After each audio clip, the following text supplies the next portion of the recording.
What's up guys, welcome back. Today we are talking about Marimo moss balls. So I actually ordered these from AliExpress and they cost a little over $1. And that is like super cheap for Marimo moss balls. So I only ended up ordering 2 just to try them out and see how they came. And they made it.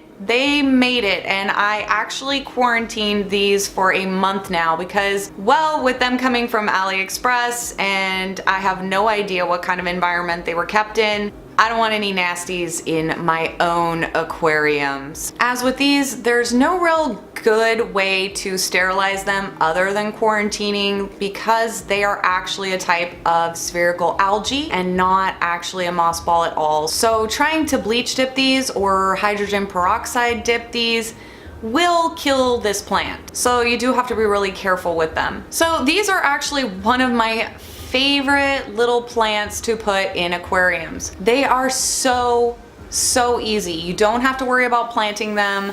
You don't really have to do much to them at all. They're just really easy. You just kind of toss them in the tank and there's not much to them. If you do have stronger filtration, they will kind of roll around the tank sometimes like a tumbleweed. They are a very slow growing plant, so they typically will only grow about 5 millimeters a year. For lighting, they tend to be kept in more low to medium conditions and they usually do best in water that is 78 degrees or below. Now, if you are not keeping these in a tank, you are keeping them in something like an ecosphere, you will want to avoid putting them in direct sunlight. They do not do well in direct sunlight. Keeping them in direct sunlight will cause them to start brown, as well as if you keep them in too warm of water conditions, they will start to brown a little bit. Now, adding plants to your aquarium can be extremely beneficial as these will help to feed on nitrates in the water, which can help keep your water cleaner and help try to reduce algae growth in your tank, as the plant will be taking in the nitrates that the algae needs to be able to grow and survive. So live plants can make a great addition to any aquarium.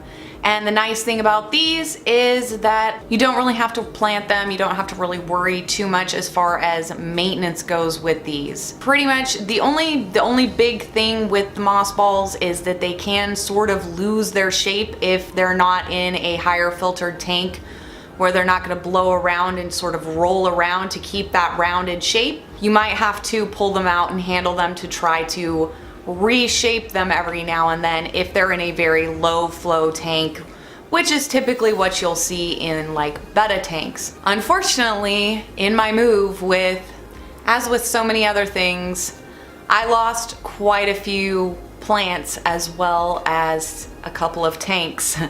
So I lost all of my previous moss balls that I did keep in my betta tanks. Now, from my experience, it did take a really long time. I had some moss balls for a couple of years and they still had maintained their shape overall. Now, if you are keeping these with shrimp or platies or goldfish or anything like that, they will typically go after the moss balls as a food source. So the moss ball might get a little bit of abuse in those types of tanks. It could also provide a nice additional food source for them to peck at if you don't mind your moss balls getting destroyed all the time. Now, with these having cost only a little bit over $1, I think it was like $2 a piece with shipping. It's not so bad, but most of the moss balls that I see out in the pet stores and stuff are anywhere between $10 and $20 for a single moss ball. After having such great success in these having shipped pretty well, I'm actually surprised how well they came.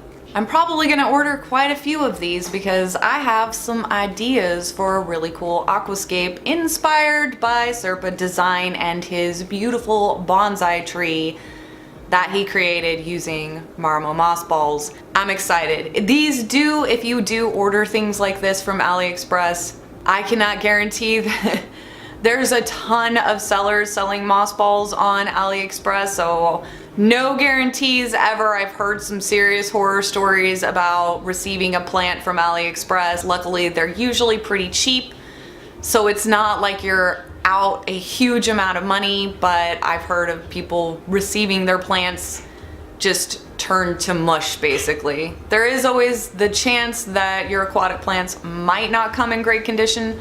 Marimo moss balls tend to seem to ship pretty well. So I think that's how I got lucky with these guys, is they do tend to do okay outside of water as long as they don't completely dry out. So if you're not super into keeping and maintaining aquatic plants, but you do want the benefits of aquatic plants, these are pretty nice little additions to an aquarium. You get the benefits of them consuming some of those extra nitrates, and you don't have to worry so much about trimming your plant and maintaining it and adding CO2 and adding fertilizers and all that stuff that comes with a lot of the other types of aquatic plants. So anyway guys, that's all I really have for y'all today. As always, thank you so much for watching. I love you guys, and I will see you in my next video. Bye!